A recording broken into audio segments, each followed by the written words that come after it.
सबसे पहले मेरी बात लास्ट तक आ रही है, जरा हाथ ऊपर करके बता दें।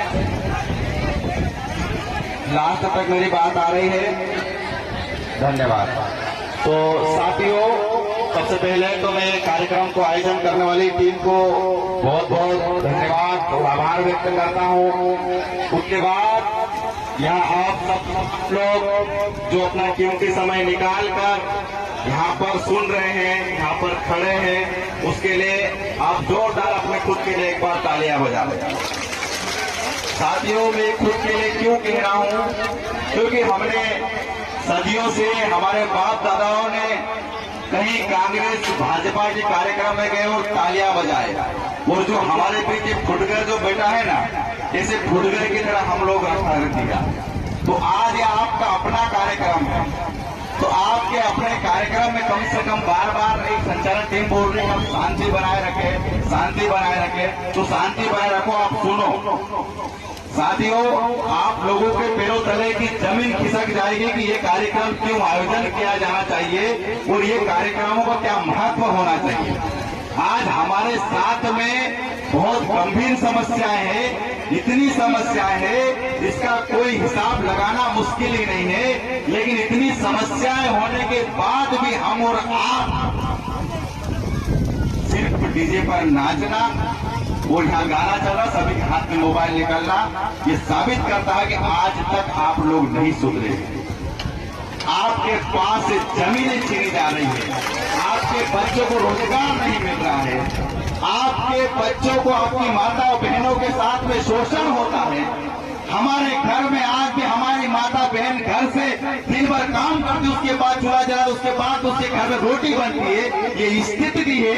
और आज भी हम लोग डीजे पर नाचने के लिए सिर्फ इकट्ठा होना चाहते हैं, एक फुटकर को देखने के लिए हम लोग इकट्ठा होना चाहते हैं, और एक बेचारी की हमारे पास भूख नहीं है इतने समय के बाद भी, तो हम लोगों को तो मर जाना ही चाहिए। मुझे शर्म आती है कहते हुए कि टंट्या मामा ने बिरसा मुंडा ने क्या ऐसे समाज की कल्पना की थी क्या कि डीजे बजेगा हम नाचेंगे हम?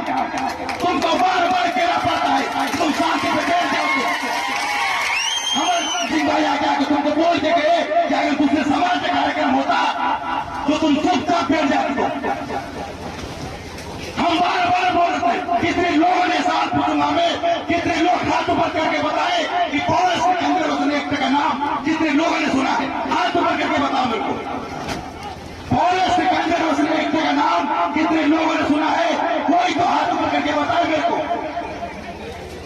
हमारे पास जमीन नहीं बचने वाली है, जिस जमीन को हमारे बाप दादा ने पेट पे बोतले बांधकर जिस जमीन को रखा है, उस जमीन को बचा है।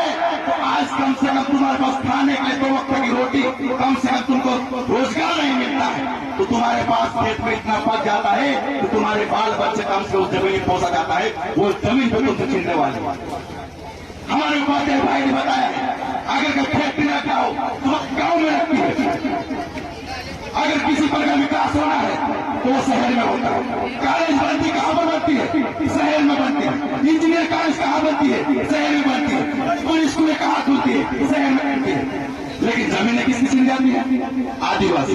आज तुमको मालूम है कि यहाँ पे जमीन कंपनी खुली है, इस अल्ट्राटेक में सरकार का ऐसा नियम है, सीएसएफ का नियम है कि जहाँ पर होगा लाभ का कम से कम 2% कई वर्ष पर खर्च करे। मुझे बताओ, कम से कम इसका टर्नओवर हजारों करोड़ रुपए का है, साल भर कम से कम 200 करोड़ रुपए तुम्हारे ऊपर खर्च करना पड़ता है। मुझे आप बताओ, तुम्हारे ऊपर कितने लोगों के पास में अल्ट्राटेक कंपनी तुमको अच्छा हॉस्पिटल दिया है, कितने लोगों के पास में अच्छी व्यवस्था करी है, कितनी स्कूलें खोली? अरे बताओ, मुझे तुमसे पूछ रहा हूं, तुमसे बात करने के लिए आए, भाषण देने के लिए नहीं आया यहाँ पे। कोई नहीं बता सकता है कि हमारे पास अच्छे हॉस्पिटल बना के दिया अल्ट्राटेक ने, अच्छी स्कूल खोल के दिया अल्ट्राटेक ने। कोई व्यक्ति नहीं बता सकता है। क्यों? क्योंकि तुमको तो पता ही नहीं है। हम लोगों ने क्या डिसाइड कर लिया? डीजे बजेगा, हम नाचेंगे, घर जाएंगे, आराम से सो जाएंगे। ये पूछेगा कौन? आज के इस जमाने में भी एक पीआई को देखकर हमारे लोग डर जाते हैं। तो आप ये डरना कब बंद करेंगे? अपने अधिकारों की बात करना कब चालू करेंगे? कब पूछेंगे कि हमारी जमीन पे तुम्हारी कंपनी है कि सीएसआर का 200 करोड़ का होता है, ये कहाँ खर्च किया है और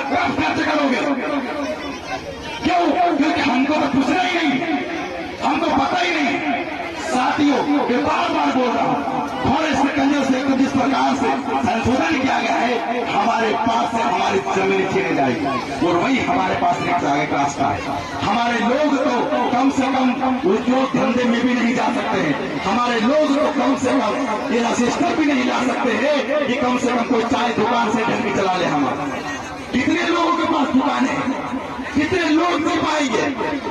हम लोग सिर्फ जिंदा रह सकते हैं, जमीन जंगल यही हमको जिंदा रख सकता है, इसके अलावा कोई रास्ता नहीं है। साथियों, हमने कई लोगों को दिया है जिन्होंने जमीनें अपनी गिरवे रखी, जिन्होंने यहाँ पर तमाम चीजें हमने वो गिरवे रख दिया, कंपनी को दे दिया। आज उनका परिवार, उनका खानदान कहाँ पे चला गया है किसी को नहीं पता है, क्योंकि आदिवासी अपनी जमीन के साथ में ही सुरक्षित रह सकता है। कितने आप नर्मदा बेल्ट यहाँ से भी लगता होगा, कितने लोगों को पैसा मिला और जो परिवार कहाँ है, कैसा क्या ले रहा है, किसी को नहीं पता है। क्यों? क्योंकि इस जमीन के साथ ही हम जिंदा रहते। ये मुद्दों पे हमको बात करना पड़ेगा। फिर सबसे पहले क्यों ये बोला था कि आप लोग यहाँ पर इकट्ठे हुए, एक क्यों आप लोग सुनना चाहिए, क्यों आप लोग जागृत होना चाहिए, क्यों हमारे लोगों को पढ़ाना चाहिए, क्यों हमारे बच्चों को पढ़ाना चाहिए, ताकि हम हमारे हक अधिकारों को जाने। हमारे बिरसा मुंडा, हमारे कंठ मंदिर की आज मूर्ति स्थापना हुई है, बिरसा मुंडा उन्होंने जितना संघर्ष किया है, तो आज कम से कम हमारे पास जमीनें बची हुई है, हमारे पास शरीर कम से कम शरीर पे पुतले हैं, कपड़े तो है, कम से कम ये आंदोलन तो कर सकते हैं। देश के बड़े बड़े कुटारा खात हो रहे हैं, शिक्षा दिनों दिन महंगी हो रही है, अमीर का लड़का और अमीर बनता है, गरीब और गरीब बनता जाता है। कम से कम इस सिस्टम से कब बात करेगा। एक अमीर का बच्चा जो है शादियों काजू बादाम खाकर अच्छी शिक्षा प्राप्त करके अच्छे पोस्ट पर जाता है, एक गरीब का बच्चा दिन भर बकरियां चराकर उसको जैसी भी शिक्षा प्राप्त करके वो वहां तक पहुंचता है। ये जो बैलेंस जो बैलेंस हो रखा है, इसको बैलेंस कौन करेगा, ये हम सवाल कब उठाएंगे।